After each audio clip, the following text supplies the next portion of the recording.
Caríssimo diácono Télio, que acaba de proclamar para nós a paixão do Senhor, segundo Marcos.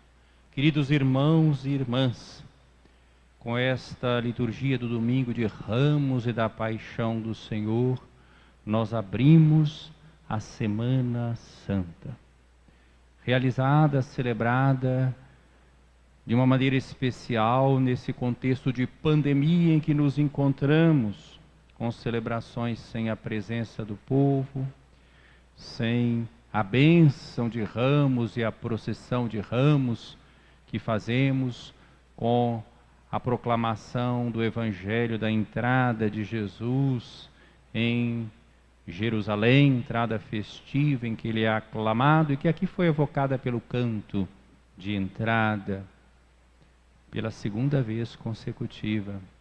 Não imaginávamos isso, não é verdade? O ano passado celebramos assim também. Não podíamos prever que no ano seguinte, este ano, também viveríamos a mesma experiência, até aqui no Brasil, numa situação de agravamento da pandemia. Nós, então, somos chamados a contemplar a paixão do Senhor.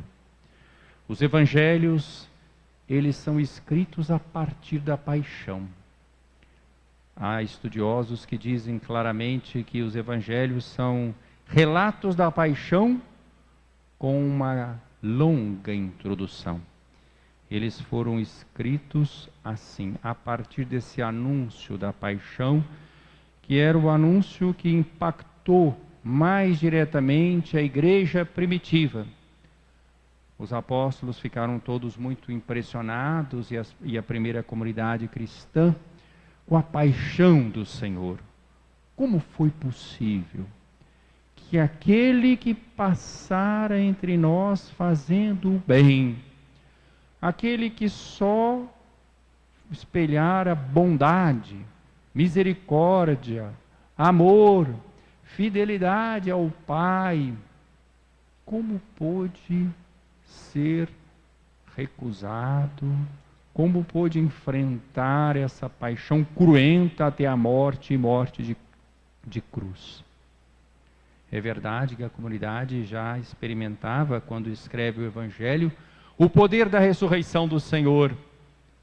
Mas o problema para eles não era a ressurreição, que eles sabiam ser um fato que lhes infundia alegria e esperança, era explicar essa paixão.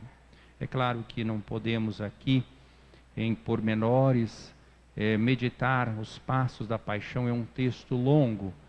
Eu acho que a igreja precisa muito, nós todos, de nos debruçarmos sobre o relato da paixão do Senhor. Até muitas situações que nós vivemos hoje, de conflito, de falta de fraternidade, de falta de diálogo, poderia ser resolvida a partir de uma honesta meditação da paixão do Senhor. A meditação da paixão do Senhor é fonte de discernimento pessoal, comunitário, eclesial.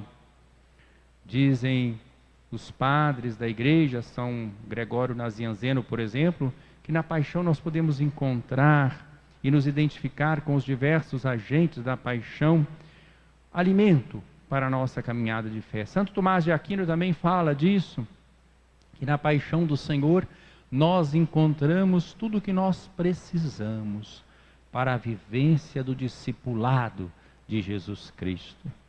De fato, uma meditação honesta da paixão nos livra das vaidades, das ambições e nos faz enxergar com maior profundidade a verdade, a realidade, o amor de Deus e a situação de cada um de nós.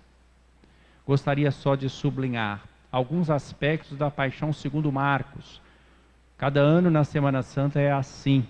No domingo de Ramos e da paixão, nós temos a proclamação da paixão segundo o evangelista daquele ano. Este é o ano B da liturgia, então a paixão segundo Marcos. E na sexta-feira da paixão, nós temos então a proclamação da paixão segundo João, isso durante todos os anos. Aqui em Marcos é o evangelista mais curto, 16 capítulos.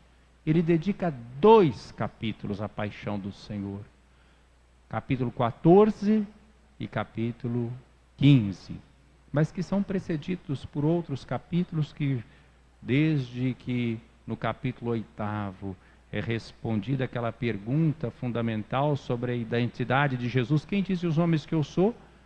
Começa uma outra parte do Evangelho de Marcos. O Evangelho de Marcos tem 2 grandes partes.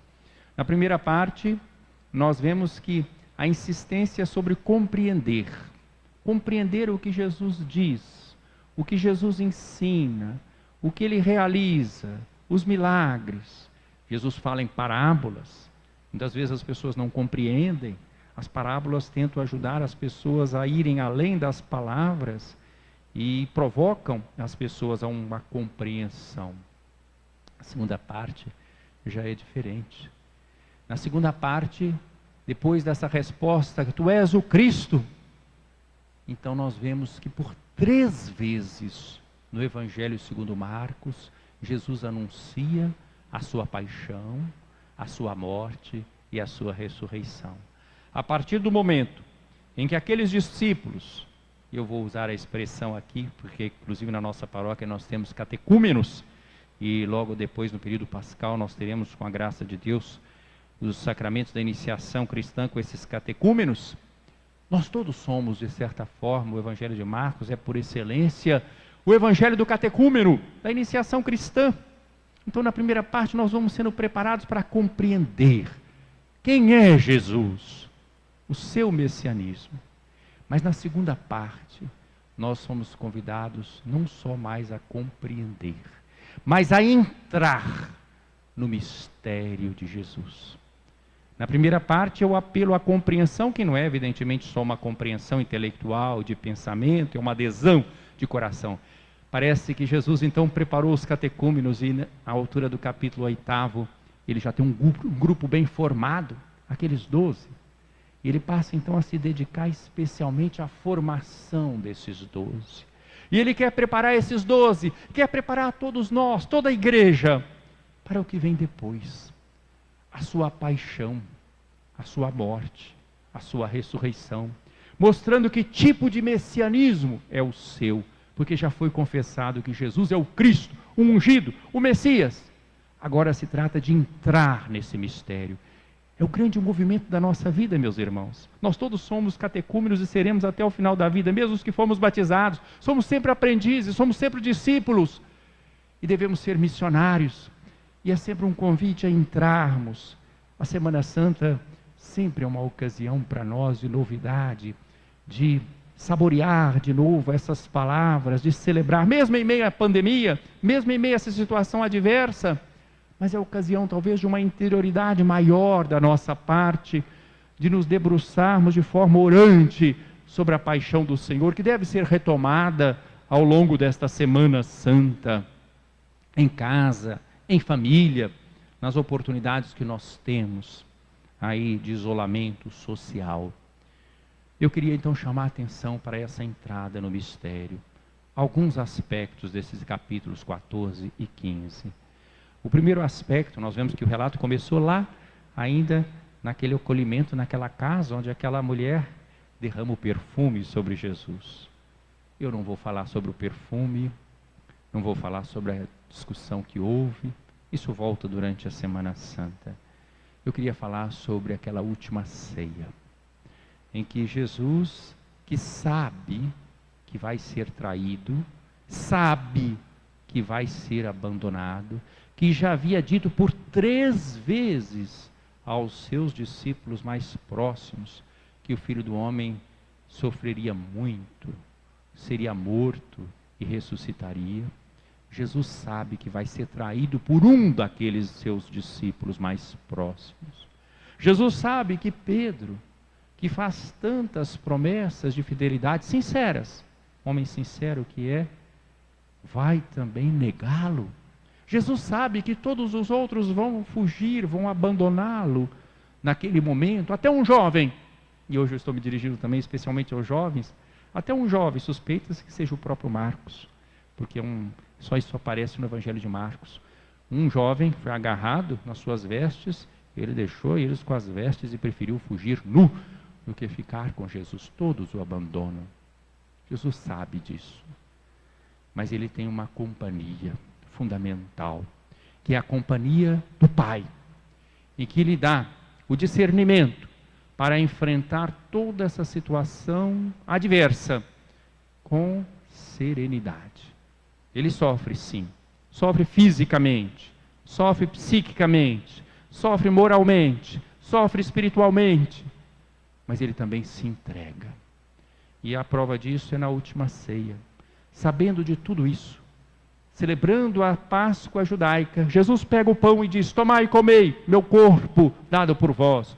Pega o cálice com vinho, tomai e bebei, meu sangue derramado por vós. Transforma a ceia hebraica. Ele introduz agora esse mistério novo, da nova aliança no seu sangue. É a Páscoa da nova aliança. A antiga era só prefiguração, era só imagem.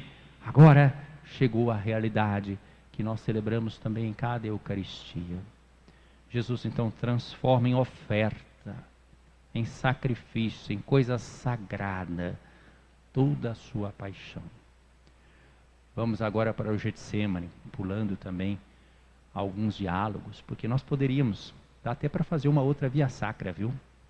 Dá para fazer uma outra via crucis, até diferente dessa tradicional que nós temos, se nós considerarmos Jesus diante de cada personagem. Dá para fazer 14 estações. Jesus com Judas, né? Jesus com aqueles que vão prendê-lo, Jesus no Sinédrio, Jesus com Pilatos, Jesus com Cirineu, Jesus com aqueles que zombam dele lá no Calvário. Vai num crescendo, né? A rejeição. Depois Jesus com o Pai, naquele grito que foi inclusive aqui colocado como salmo responsorial, a primeira leitura tirada de Isaías, um canto do servo sofredor, chave de leitura da paixão do Senhor, que a comunidade cristã logo encontrou. O messianismo de Jesus não é o messianismo triunfante, mas é o messianismo do servo sofredor. Meu Deus, por que me abandonaste? Aquela palavra que Jesus diz em Marcos, dirigindo-se ao Pai.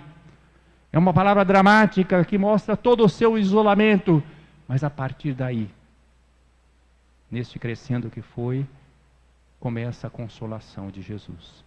Depois a gente vai continuando e a gente vai vendo que começam a entrar em cena outras situações e outros personagens.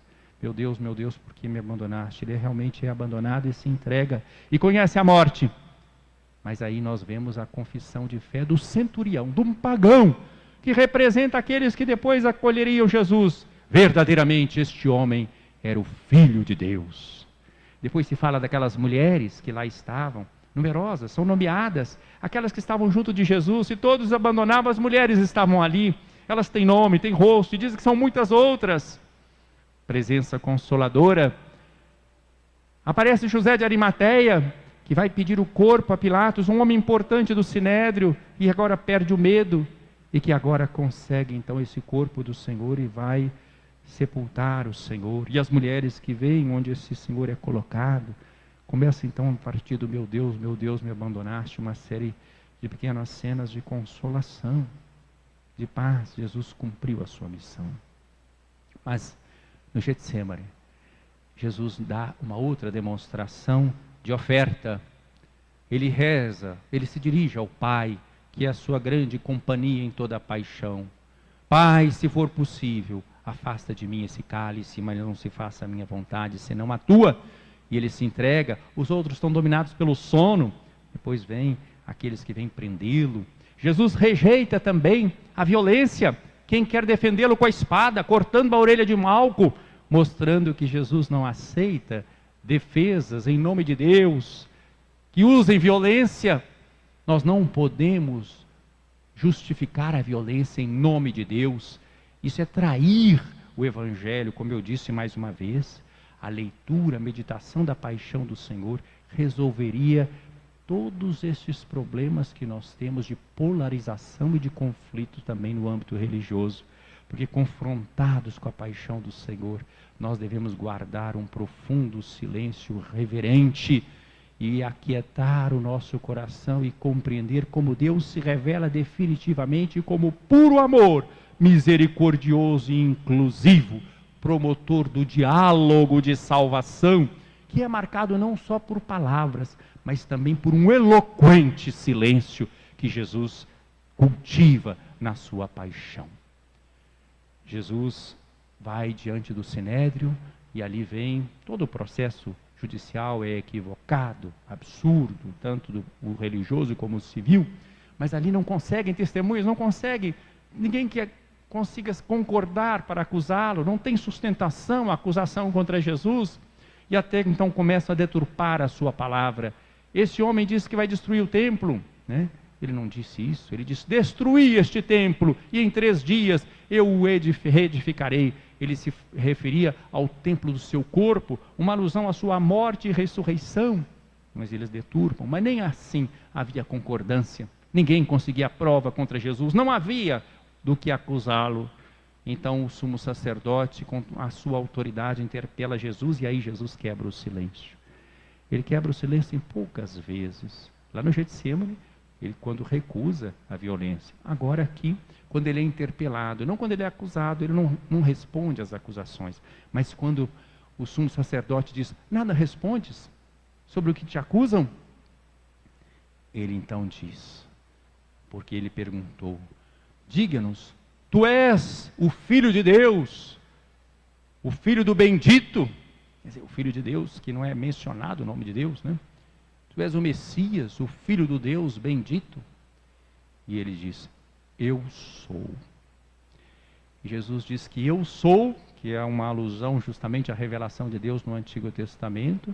Mas perguntado se é o Filho de Deus, Jesus responde que ele é o Filho do homem. Eu sou. E vereis o Filho do homem vindo à direita do Todo-Poderoso com poder e glória. Ou seja, ele é o Filho do homem, é o servo, e ao mesmo tempo que é o servo, aquela figura que aparece em Isaías, o servo sofredor obediente, ele é também aquela figura de Daniel que vem julgar, né? Então o sumo sacerdote rasga as vestes num gesto patético para dizer: que mais precisamos? Ouvistes? Blasfemou? Que vos parece? E todos gritam: é réu de morte, né? Querem a sua morte. Resolvem, então começam as cenas de violência, levam-no depois a Pilatos. Para Pilatos não bastam essas acusações, destruição de templo, blasfêmia, isso para Pilatos não diz muita coisa. Homem que não é religioso, que não partilha da fé de Israel, então apresentam uma acusação política: rei dos judeus. Pilatos também não se convence tanto e propõe a libertação, já que era a ocasião da Páscoa, de um prisioneiro, pensando que eles libertariam Jesus, mas eles preferem Barrabás, né? E ele pergunta: querem que eu liberte o rei dos judeus? Eles preferem Barrabás. E o que eu vou fazer com o rei dos judeus? Crucifica-o, crucifica-o. Se nós tivéssemos feito a procissão de ramos, nós estaríamos lembrando que o povo disse: Hosana, bendito o que vem em nome do Senhor. Agora o outro grito: crucifica-o. Manipulado esse povo que estava ali. Então Jesus entregue a flagelação, a coroação de espinhos, passa pelo Cirineu, chega à cruz, lá vê toda aquela zombaria, como já fiz a referência, e aí ele se dirige ao Pai com esse grito, que é a expressão desse salmo, que mostra sim a sua solidão, mas também um salmo de confiança. E Jesus então entrega a sua vida. Ele não desce da cruz, ele não cede à tentação. Ele podia destruir os seus inimigos, ele podia, aquela última tentação: desce da cruz para que vejamos e creiamos, tu que destróis o templo. Eles voltaram com tudo aquilo que apareceu no processo: desce da cruz, né? Tu que salvaste tantos, curaste tanto, não pode salvar a ti mesmo. E Jesus, no silêncio, só conversa com o Pai, né? Jesus manifesta plenamente que Deus é por nós, que Deus é amor. É uma maneira inesperada. É isso que a segunda parte do Evangelho de Marcos vai nos ensinando, catecúmenos, que somos todos nós, a começar por mim. É isso que nós precisamos aprender sempre de novo, em cada Semana Santa, meus irmãos. É que o caminho de Deus é o caminho do esvaziamento, do amor, do serviço, da solidariedade com os pobres, com os pecadores, com os desprezados, com aqueles que ninguém quer. Não é o caminho do poder, da espada, da glória segundo esse mundo. A igreja não precisa de aliança com os poderosos. A igreja precisa de fidelidade no seguimento de Jesus, porque é passando pela cruz que nós chegamos à glória da ressurreição. Não vamos brincar de Semana Santa. A meditação da paixão do Senhor deve nos interpelar. Jesus, então, é colocado naquele sepulcro. As mulheres observam. Por aí nós paramos hoje. Mas aqui a paixão não é só um relato à espera da ressurreição. Ela tem um ensinamento perene. Mesmo para nós que celebramos a vitória da ressurreição, sempre precisaremos ser ensinados pela paixão, para percebermos qual é o caminho de Jesus. Repito, como nós, discípulos de Jesus, precisamos voltar sempre à meditação da paixão do Senhor, para nos libertar de nossas vaidades, de nossas ambições, de nosso pecado, para sermos neste mundo embaixadores da misericórdia, do amor de Deus. Louvado seja nosso Senhor Jesus Cristo. Para sempre seja louvado.